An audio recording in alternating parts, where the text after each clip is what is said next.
સાથે તેમના સુપુત્ર શ્રી સંગ્રામસિંહ રાઠવા, છોટાઉદેપુર નગરપાલિકાના પ્રમુખ, એપીએમસીના ડિરેક્ટર, ડેરીના ડિરેક્ટર, તેઓને પણ વિનંતી કરીશ, તેમને પણ આપણે સૌ તાળીઓના ગણગણાટથી વધાવીશું. હવે શ્રી ધર્મેન્દ્રભાઈ શાંતિલાલ પટેલ, જેમને આપણે દમાભાઈના નામથી ઓળખીએ છીએ,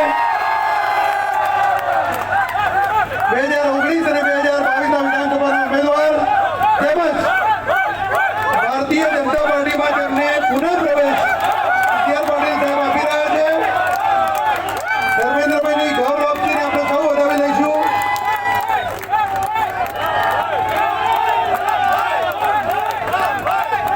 શ્રી કરણસિંહ તોમર, પ્રદેશ અધ્યક્ષ. અન્ય કશું નથી. શું કારણ